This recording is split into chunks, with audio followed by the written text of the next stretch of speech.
Hey there, survivors. Thanks for tuning in to tonight's episode. If you're new here, please consider subscribing. It really helps me keep these stories coming.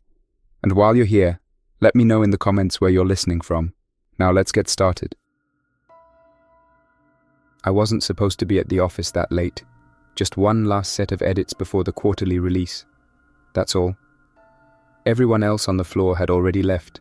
The usual hum of conversation and chair wheels replaced by the distant drone of traffic. Our office is on the 23rd floor, just high enough that the city feels like a model set outside the windows. I remember looking up from the monitor because something had changed. The building's HVAC system hummed a little too loud.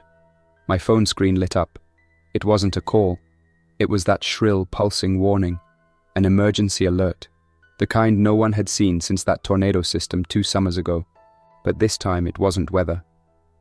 Emergency alert. Citywide lockdown in effect. Shelter immediately. Do not exit buildings. Await instructions. At first, I thought it was a mistake. A test. Some intern at the Office of Emergency Management hitting the wrong button. But then the message repeated. And then the power flickered. For half a second, the lights went out. Monitors flashed. The backup generators kicked in with a rumble I'd never heard before. The elevators stopped humming. My first instinct was to grab my phone. No bars. I stood, walked to the window. Still no movement below, but the traffic had thinned. A few cars were pulled over with hazard lights blinking. No sirens, no horns. Just a spreading quiet that didn't belong in downtown Chicago. My desk sat near the floor's emergency stairwell, so I tried the door.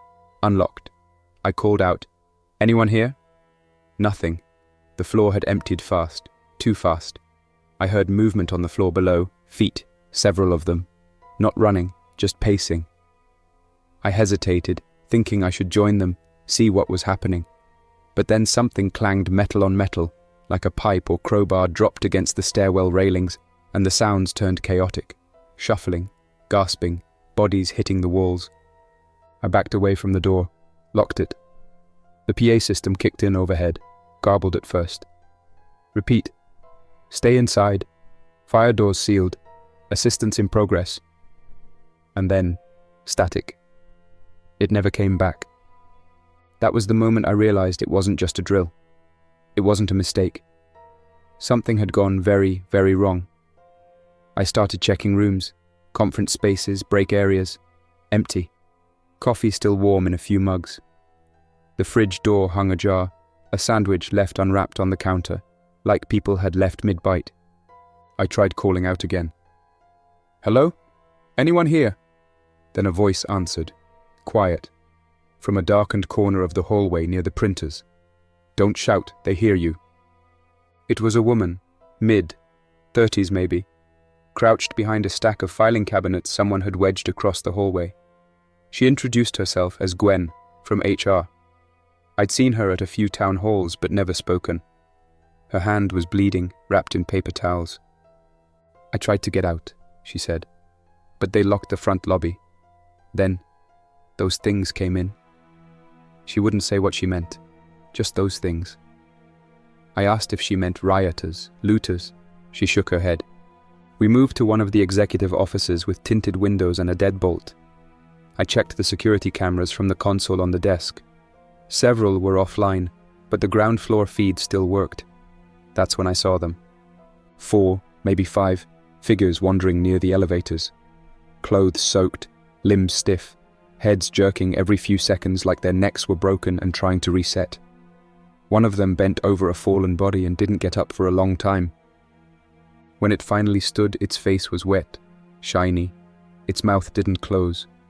Gwen saw it too. She didn't say anything, just turned away. We barricaded the door, moved desks, bookshelves, anything with weight. The windows couldn't open, and the air in the room had started to feel thin. But it was safer than outside, and outside meant something worse than I understood yet. I watched the lobby feed until the camera glitched out. I remember one frame, just before the static took over. One of them looked straight at the camera. Not coincidentally, it saw us watching. Then Gwen whispered, "I think it started in the loop." She told me her brother worked in one of the subway tunnels near Monroe. He called her before the lockdown, said people had started clawing at each other in the underground platforms, like they'd gone feral. One man tore open his own fingers trying to pry the emergency gate. Others bit through gloves. And then the line went dead. She hadn't heard from him since. I checked my phone again. No signal. Battery almost gone. Gwen's was dead. No one else had come to our floor. I tried the landline, but all I got was a single repeated tone, like a line cut but not dead. We made a quick sweep of the kitchenette, grabbed water bottles, crackers, a box of instant coffee packets. Gwen kept flinching every time something groaned in the stairwell. "I think they're trying to get higher," she said. We listened. Sure enough, every few minutes a slow drag of movement came from somewhere below, like something testing doors, listening back. That's when I noticed something on the glass of the executive window. Smudges, not fingerprints, handprints, from the outside. We're 23 floors up, and something touched the glass. I turned off the lights, shut off the monitor. Gwen and I sat in silence. Nothing moved for a while. No more stairwell groans, no more camera feed. The office settled into a kind of unnatural peace, where every sound felt like an alarm. That's when the emergency alert came back. Not a text this time, a voice, from the speaker system built into the walls.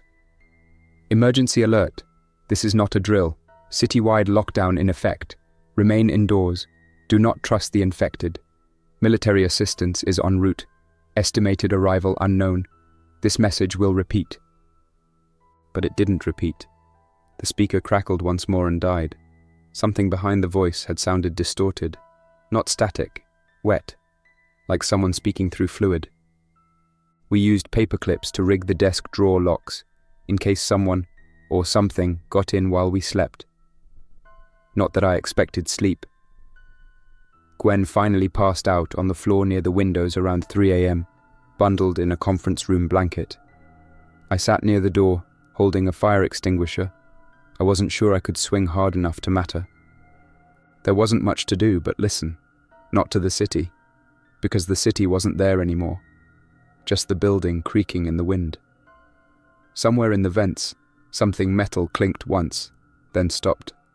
Maybe it was settling. Maybe it was something moving. I told myself either option was fine, as long as it didn't come through the door. My mind kept playing back the elevator footage, the way that one figure had bent over the body, feeding or sniffing or both, how its head moved, too quick, too rigid, like muscle memory had replaced thought, and the smudges on the outside glass, 23 stories up. Had something climbed? The stairwell handle moved again, this time slower, 2 small rotations, then stillness. I didn't wake Gwen. Instead, I crept to the glass wall of the hallway and leaned just enough to see the tiny square window in the stairwell door. It was too dark to make out shapes clearly, but light from a backup sign faintly illuminated a section of railing behind it. Something passed in front of it. No face, no skin, just the suggestion of motion. Then nothing. I returned to the office and jammed the fire extinguisher under the door handle, pushing until the metal squealed. Gwen stirred but didn't wake. At dawn, I cracked the blinds. Fog covered the skyline, heavy and colorless. The usual outlines, Willis Tower, the cranes over River North, blurred into grey like they'd been half erased. A few rooftops had movement, not people, just shapes. One of them stood on the roof across from us, on the 20th floor of the building that used to house a law firm. It wasn't pacing, it wasn't walking, just standing, arms slack at its sides, face turned our way. I closed the blinds. Gwen woke an hour later. She asked what time it was. I didn't know. My phone was dead. Hers wouldn't turn on. No clocks worked, only the emergency hallway lights still buzzed faintly. But the floors were dim, and the generator didn't sound anymore. Maybe the building had gone dark overnight. Maybe the fuel had run out. We took turns using the bathroom down the hall, propping the door with a chair leg to keep it from closing fully. Gwen had wrapped her hand in a tie, padded with printer paper. She said the bleeding had stopped. I checked it when she wasn't looking. The wound looked shallow. No bite. Yet. We decided we needed to move. There were no windows that opened, no signal, no power, and no food left, except a stale granola bar and half a bottle of water. Gwen kept suggesting we head for the roof. She thought we might get signal up there, or maybe someone would see us. A chopper, a news drone, anything. I didn't want to tell her what I saw earlier, that the roof wasn't empty. We compromised.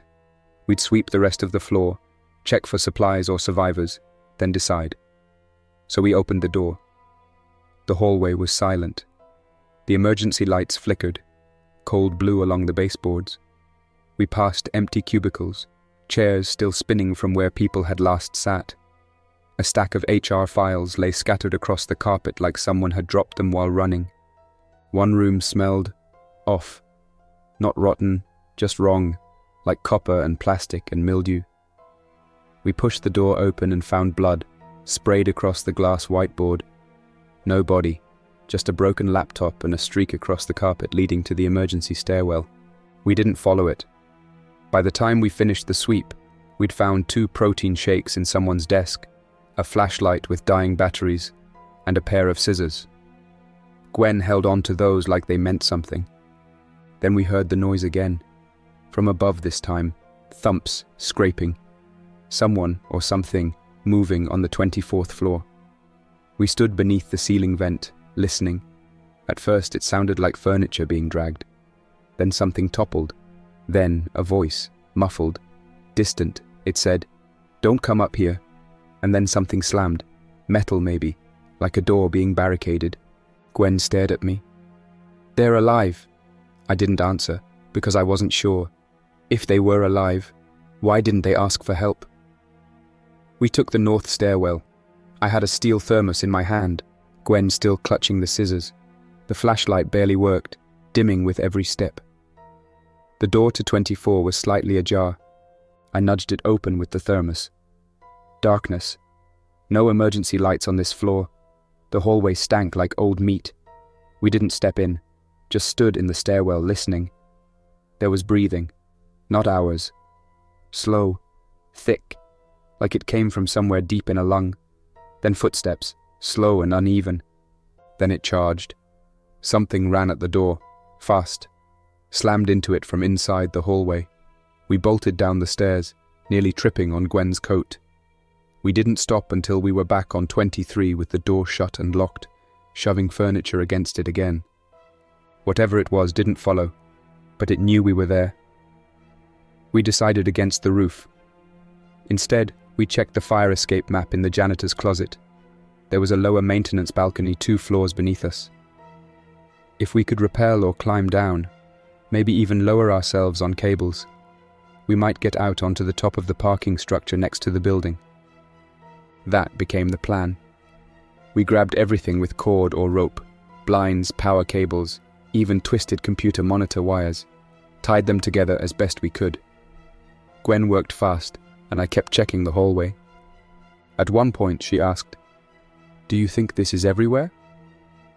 I didn't answer right away, but when I did, I said, "I don't think anyone's coming." It was half a lie, half a truth, but it got her moving. By nightfall we had the line ready, 25 feet of makeshift rope anchored around a metal support beam near a shattered break room window. We smashed the glass with the thermos, cleared it with a broom. I went first. The drop wasn't far, but the rope held only barely.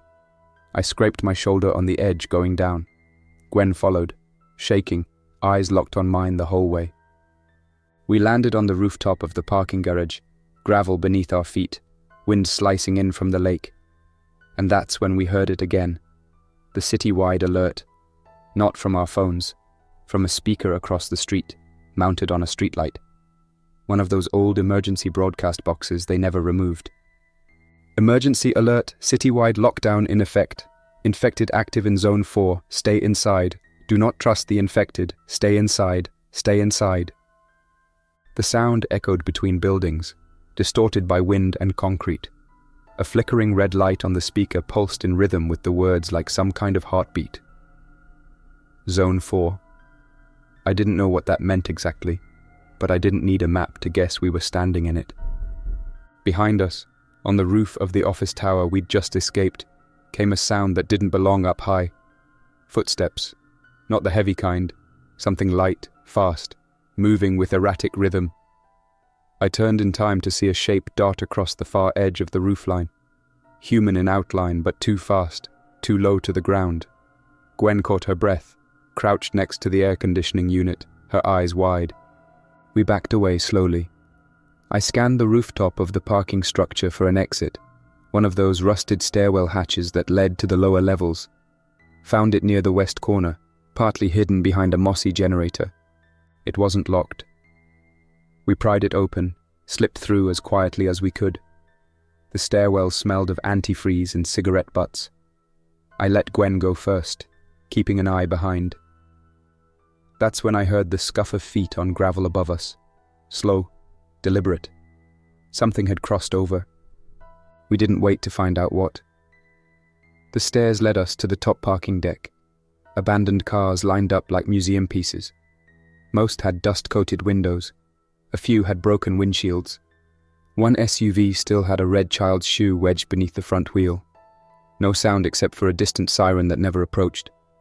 We moved between vehicles, low and careful. I checked glove compartments as we passed. Found a phone charger, a lighter. Gwen found a cold pack and a crushed can of root beer. Not much else. Then she stopped near the exit ramp and pointed. Below us, at street level, stood a barricade. 4 Department of Transportation trucks parked bumper to bumper, flashing lights still rotating in slow, sputtering patterns. Behind them, a row of jersey barriers and a sign that read, Zone 4, quarantine in effect, stay in vehicle. There were no people manning the checkpoint, but something had painted the sign over in streaks of black and red, not words, just smears. Angled downward like someone had done it from inside a car. Do we go down? Gwen asked. I didn't answer right away, because there was something else. In the middle of the intersection beyond the barricade, 3 people stood in a triangle, all of them facing outward. Still, perfectly still, arms limp at their sides. At first, I thought they were statues, until one of them jerked. Its head snapped to the left like someone yanked it on a string. Another took a step forward, then froze again. We waited behind a pillar. 5 minutes passed. They didn't move again. Then the one in the center crouched and screamed. It wasn't a human scream. It was a signal, piercing and ragged like metal tearing against glass. It cut through the air, and every shadow in the street seemed to lean toward it. We ran, down the next ramp, past the second level, down again. The concrete echoed underfoot. I glanced back once. One of the things was on the rooftop now, standing at the edge of the parking structure, watching. We ducked into a maintenance room on the lowest level. Oil stains covered the floor. Shelves of supplies, old flares, a cracked fire axe, bottled water long expired. Gwen grabbed the axe. I took a steel tire iron from the wall mount. She didn't speak, just nodded once. Then we waited. The scream stopped, but footsteps followed. Not just one set, dozens, slapping the pavement outside like bare feet on wet tile. We killed the flashlight and pressed against the wall, breathing shallow through our sleeves. Something passed the door, paused, scraped fingernails along the metal. We didn't move. Another sound, gurgling, high in the throat, like someone drowning. Then silence again. Eventually, the steps receded. We didn't leave the room for an hour, maybe more. When we emerged, the air smelled sharp, acrid, smoke on the wind. The barricade was still intact. The 3 figures were gone. We followed the alley behind the garage, hugging the shadows. Trash bins overturned. A cat corpse lay bloated near the sewer drain, untouched by scavengers. On the far side of the block, we reached a small Korean restaurant I remembered from lunch breaks. Windows smashed, chairs overturned inside, a single handprint on the hostess station. We stepped in. The freezer still worked. Somehow the backup power was running on a separate line. We grabbed bottled water, protein drinks, and wrapped anything remotely edible into plastic bags. Rice cakes, frozen dumplings, canned kimchi. Gwen stopped suddenly. "Wait," she said. She pointed to the floor near the counter. Drag marks. Long dark smears leading towards the kitchen. A flashlight blinked once from the hallway behind the prep room. Then a voice. "Don't move." A man. Calm, clear. He stepped out slowly, a kitchen cleaver in one hand, military backpack over his shoulder. Bald. Asian. Late 40s maybe. He didn't point the blade at us, just watched. "You're not sick?" he asked. "No," I said. "Just hungry." He motioned us forward. "Let us pass." His name was Minjun. He said his wife used to run the place. She'd locked herself in the walk-in freezer the day it all started. Left him the key and a message. But when he opened it, it was empty. We didn't ask what he meant. He let us stay the night. The back door was triple locked, reinforced with steel racks. We all took turns on watch. Gwen and Minjun whispered in Korean now and then. I caught a few words. North Side, National Guard, Humboldt Park, rumors. Minjun had a radio, battery-powered. He tuned it every 20 minutes. Static. Static. Then, finally, something. A voice. Distant, warped. To survivors in Zones 3 and 4, if you can hear this. Primary extraction now focused on Union Station. Repeat. Union Station South Platform. Prepare for evac. The message looped. Once. Then the signal vanished. Gwen looked at me. Union Station was 20 blocks away. Through Zone 4. But it was the only lead we had. We left at first light. Minjun gave us each a small pack. Some food, 2 energy drinks, a roll of gauze. He offered his backup cleaver, but Gwen stuck with the axe. I kept the tire iron. Something about its weight in my hand felt honest. He didn't come with us. Said his wife might come back. That if she did, someone had to be here to open the door. He gave Gwen a short bow before we left. I hope the city forgets you, he said. It remembers too many. The streets of Zone 4 didn't look like a war zone. That's what made it worse. Everything was still. No fires, no screaming. Just cars parked crookedly, some with doors wide open. A bike leaned against a hydrant like its rider had only stepped inside. Empty sidewalks, half-lit storefronts, no birds. Our path took us through South Loop, past the Harold Washington Library, windows intact, but something dark pooled against the glass from the inside. Gwen didn't want to look. I did. One glance. The reading room chairs had been piled into a barricade. Something, or someone, had tried to make a last stand. It hadn't worked. At 9th and Warbash, we found our first real obstacle. A jackknifed bus blocked the intersection, half on the curb, front windows shattered inward. A few bodies slumped near the rear exit, grey-skinned, unmoving. Gwen stayed behind me while I climbed onto the driver's side to peek inside. The interior was dark, quiet, too quiet. Then a sharp metal screech. I ducked back. Gwen grabbed my arm. A figure bolted from the rear of the bus, out the shattered window, moving on all fours like a spider. It didn't even glance at us, just vanished into the alley behind a laundromat. We didn't follow. By noon, the sun was high enough to cast sharp shadows between buildings. The heat made everything feel more surreal. Bodies stiffened in the sun, puddles evaporating from cracked asphalt. We stayed low, moved fast. Each block closer to Union Station made the city feel less like home, more like a stage set that had lost its cast. At one point, Gwen stopped cold, pointed to a lamppost. Duct taped to it was a child's drawing, crayon. A stick figure family standing under a smiling sun. Below it, written in jagged red marker, "Stay in vehicle." We moved faster after that. We crossed State Street near a Walgreens. The doors had been forced open. Inside, the aisles looked ransacked, but the freezer cases still buzzed faintly. We went in for water. I found a few sealed bottles. Gwen grabbed gauze and cough syrup. As we turned to leave, we heard a soft voice from behind the checkout counter. "Please." We froze. A teenage boy, maybe 16, lay curled beneath the register, face pale, blood seeping from a wound on his leg. He looked at us like we were rescue, but Gwen noticed it before I did. The bite, right above the sock line, already discolored. He saw our hesitation. "Please," he said again, "don't leave me like this." I didn't move. Gwen did. She knelt beside him, whispered something I couldn't hear. He closed his eyes. She stood, took the cough syrup, left the bottle in his hand. We walked out in silence. By the time we reached Clark Street, we were a dozen blocks from Union Station. We paused under a broken awning, letting the shadow cool our backs. That's when we saw the flash. A flare, orange-red, rising in a slow arc over the rooftops to the west. It burned bright, then fell out of sight. Another survivor? We debated it. Gwen wanted to investigate.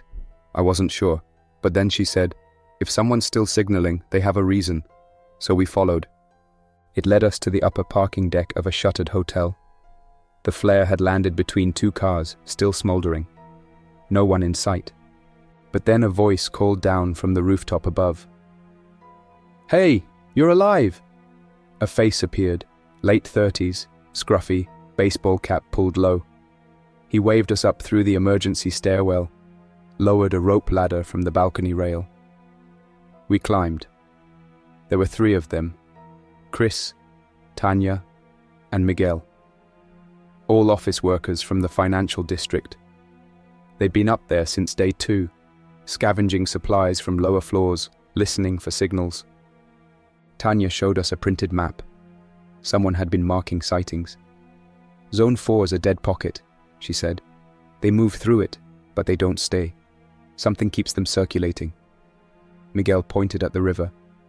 "Best way to Union Station now is along the old freight line, underground, safe from patrols, covered."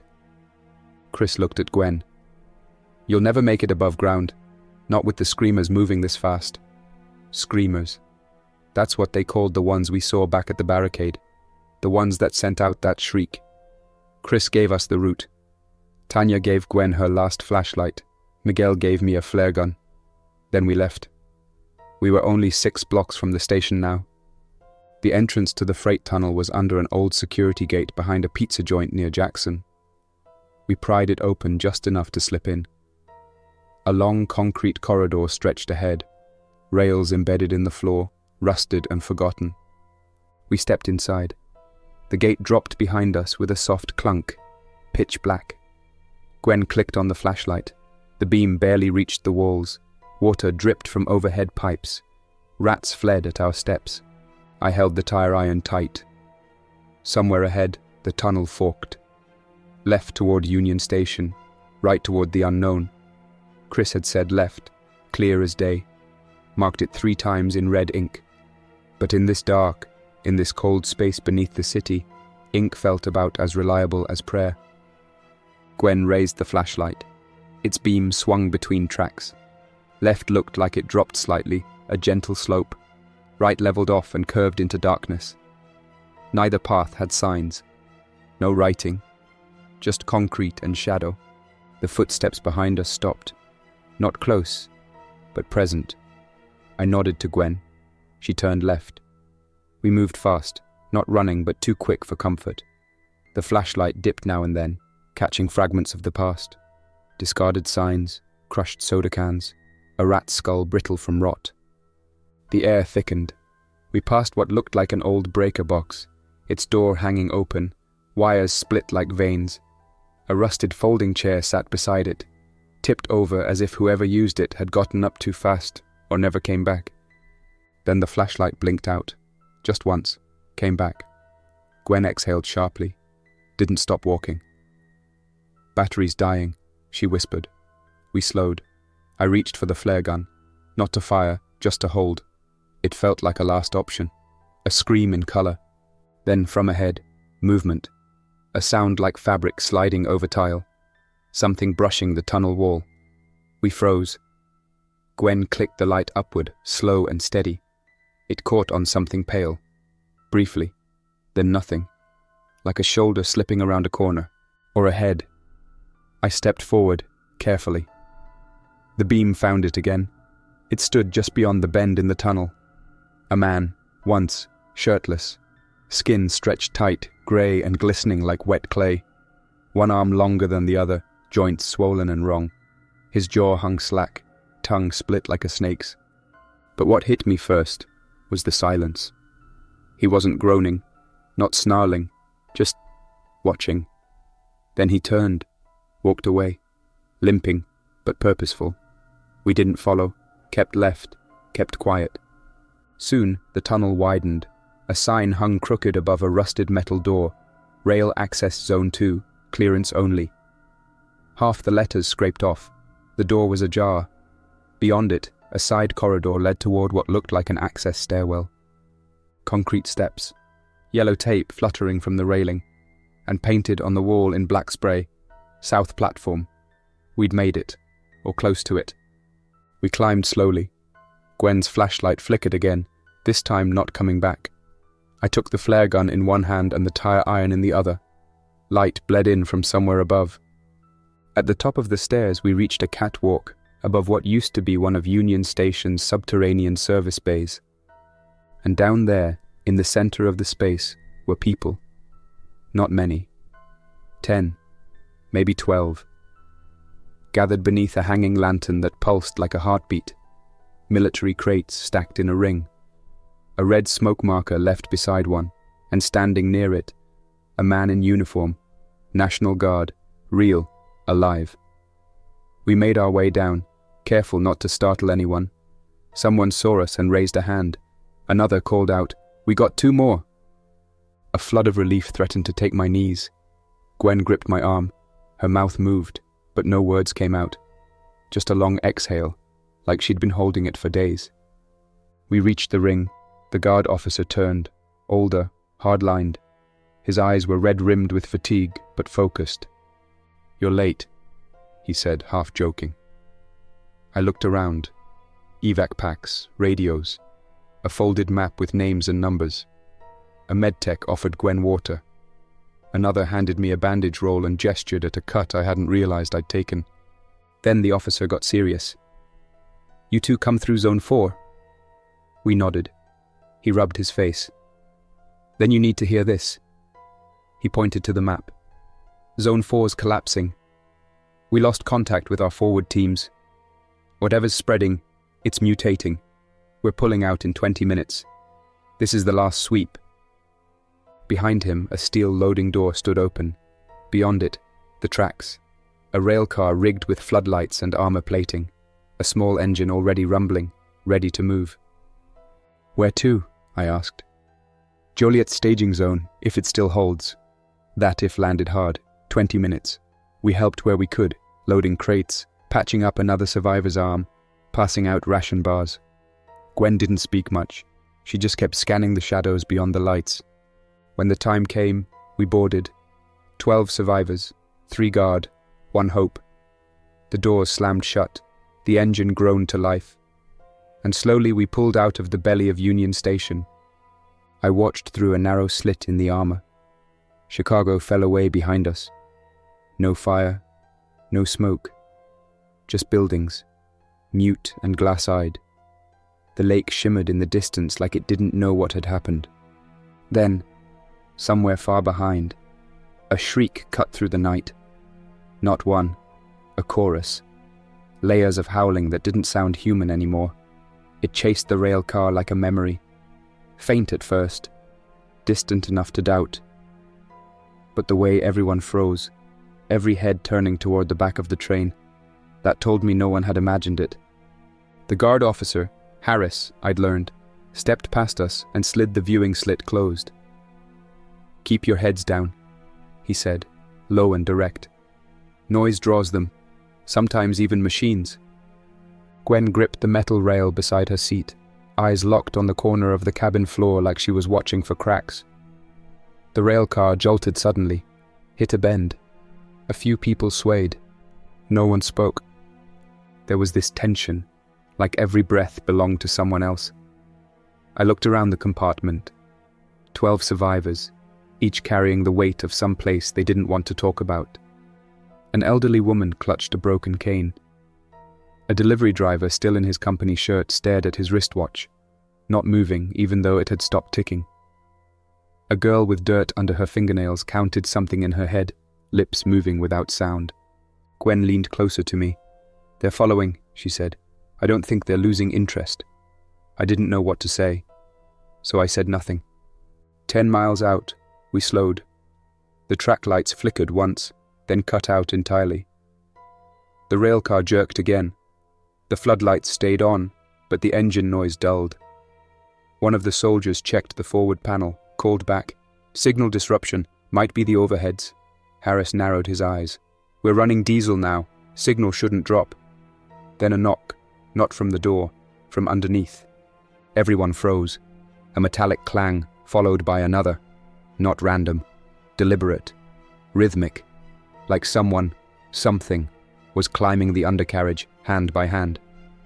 Miguel, the guy we met on the hotel rooftop, stood and grabbed a fire axe from the wall mount. The train hit a slight curve, and something scraped loudly against the floor beneath us. The sound carried through the cabin like nails in a vent shaft. Then silence. We all waited. Minutes passed. The noise didn't return, but the tension didn't leave either. Harris opened the side hatch to let in cooler air. He looked over the rails. Beyond the train was open country now. Brush, dry soil, and telephone poles that led off into the dark like a procession of dead trees. Somewhere behind us, the city skyline was barely visible, a jagged black silhouette against a flickering orange glow. "We're halfway to the staging zone," he said. "If it's still operational, we resupply. If it's not..." He trailed off. A man in the corner asked, "What happens if we run into another cluster?" Harris shrugged. "Same thing that happens every time. We survive if we're lucky. We die if we're not." An hour out, the railcar slowed again. The engine groaned low, strained. Harris was back at the panel, muttering. "Fuel draw's too high," he said. "Generators burning fast. We might need to coast the last few miles." "Lights?" I asked. He shook his head. "We lose the lights, we lose visibility. These things don't wait for invitations." The girl with the dirt on her fingers finally spoke. "I saw one tear a man in half at a bus depot," she said flatly. "He didn't scream. I think his throat was already gone." No one responded. We hit the next stretch of track just before dawn. Gwen and I sat near the back, where a narrow viewing slit gave us a glimpse of the trail behind us. The sun was rising in the east, casting low, angled light across the gravel and steel. That's when we saw them, far back. A cluster. No sprinting, no rage. Just a slow, steady mass. Dozens, maybe hundreds, moving along the rails. Not mindless. Tracking. One of them stopped, knelt beside the track, pressed its hand against the rail like it was listening. Then it stood and pointed, straight at the train. I felt my mouth go dry. Gwen leaned closer. "They know where we're going." We reached the outskirts of Joliet around 7:15 a.m. The staging zone was real. Fences, military tents, antennas scanning the air, vehicles parked in a tight perimeter, soldiers on guard. But something was off. No movement at the gate, no radio chatter. We slowed. The engine hissed, then stopped. Harris opened the side door and climbed down, rifle ready. 2 soldiers followed. We waited. 10 minutes passed. Then a gunshot. One sharp crack, then silence. Another minute, then footsteps. Fast, heavy. Harris burst back in. "We're not staying." "What happened?" Gwen asked. He didn't look at her, just grabbed the throttle. "Zone's compromised. We go south." The train jerked, pulled away fast. No evac, no rest. Miguel looked sick. The little girl with the counting lips had started again, faster. The old woman prayed under her breath. We drove on into farmland. No more lights. The fields glowed gold in the early light, beautiful in a way that didn't fit anything else. Like the world itself hadn't noticed it was ending. I sat beside Gwen. She was tracing something on her arm with her finger. Names, I think, or maybe places. I couldn't tell. Eventually she spoke. We won't get many more chances. For what? To make the right call. I nodded. Then the transmission returned, faint, warbled, but clear enough. Emergency alert. Citywide lockdown in effect. No contact from Central. Proceed to Rural Site 7. If you can hear this, you are not alone. The broadcast looped twice, then silence. Harris stared at the ceiling. Site 7's not on the map, he said. But I remember the drills. He looked at me. You ready to see how far this rabbit hole goes? We rolled on, southbound, toward the unknown. And behind us, just behind the horizon, came the sound again. The chorus. Closer this time. Not as a scream now, but something deeper, rhythmic, like breath being dragged through ruined lungs. So many voices overlapping, not in chaos, in sync. Miguel kept his eyes on the rear slit. They're matching our speed, he said, like they're pacing us. No one argued. Gwen checked her gear again, tightened the strap on the axe, said nothing, but I could feel the shift in her. Not panic, not yet, just the pressure of inevitability pressing against her spine. We were 2 hours from Site 7. According to Harris, it wasn't a military base, just a fallback location. Old Cold War bunker, retrofitted maybe, probably untouched for decades. He only knew because of a map he memorized as a young recruit during a readiness drill. He wasn't sure it would even open. At some point around mid-morning, the tracks dipped into a valley lined with windbreaks, rows of skeletal trees stripped bare by winter winds. That's when the engine began to rattle. Not loudly, not all at once, just a low knocking, like something loose inside the drive. Harris didn't say anything, but he checked it 3 times in 20 minutes. On the last check, he slammed the panel shut and cursed under his breath. It's going, he admitted. We'll get one more push before it stalls. How far? I asked. Maybe 10 miles. We were still 15 out. The rail car hit open land again. Old farmhouses passed in the distance, each one collapsed or rotting. Fences torn. Barns caved in like their bones had buckled. Then a new sound joined the hum of the failing engine. Helicopter rotors.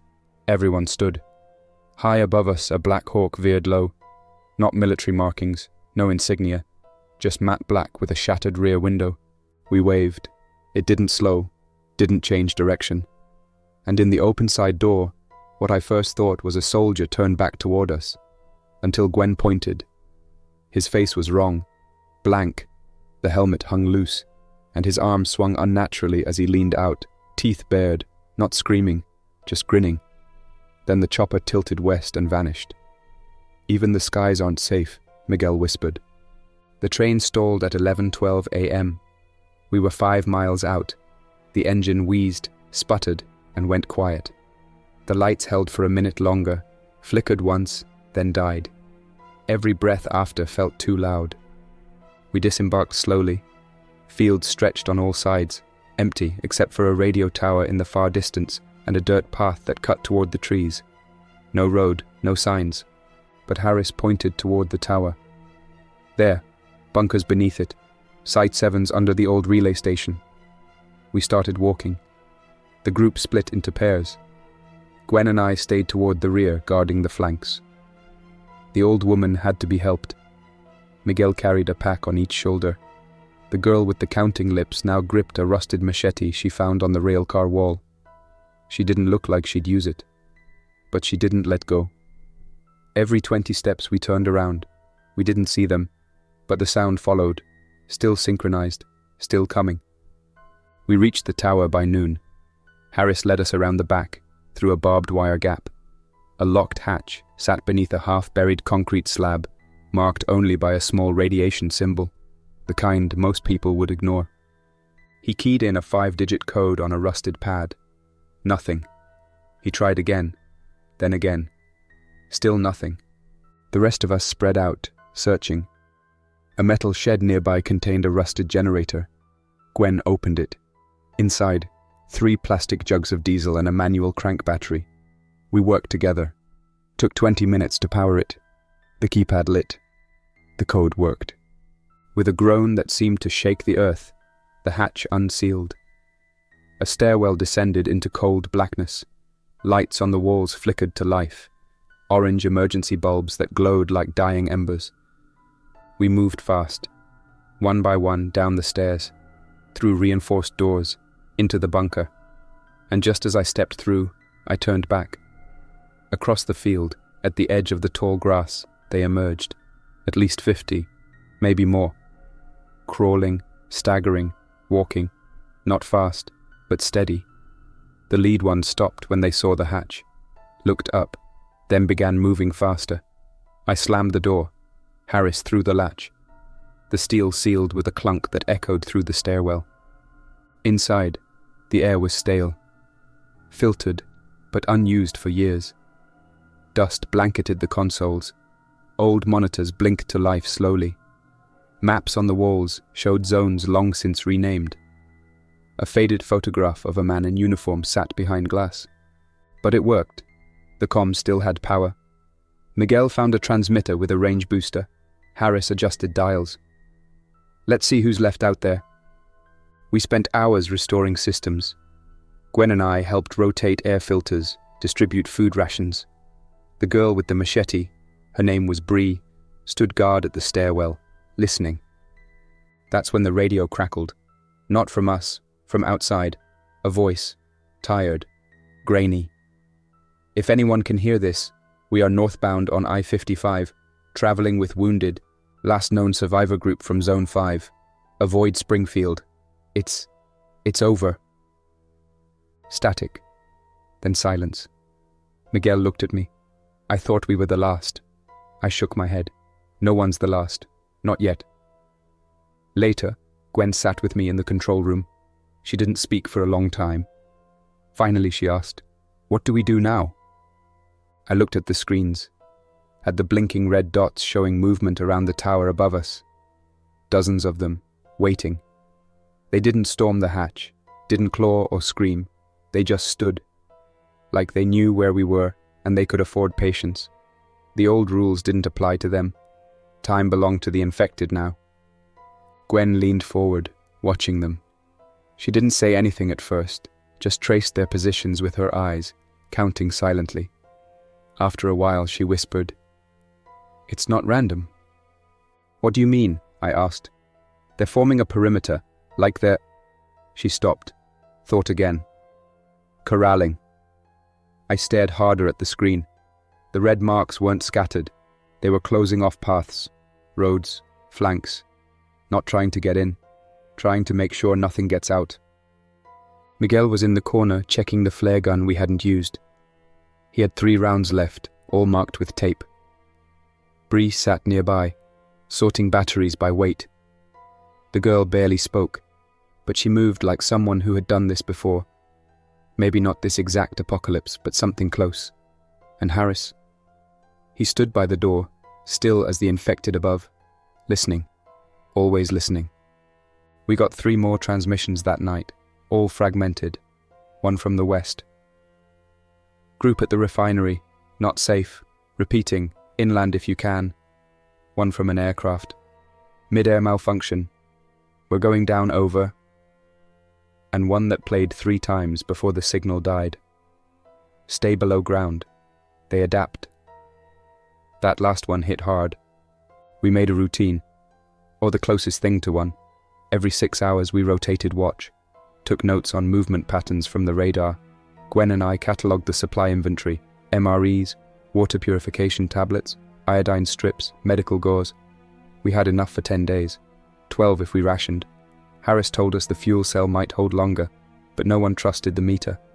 The infected didn't leave. Day 1, they wandered. Day 2, they circled. Day 3, they stopped wandering.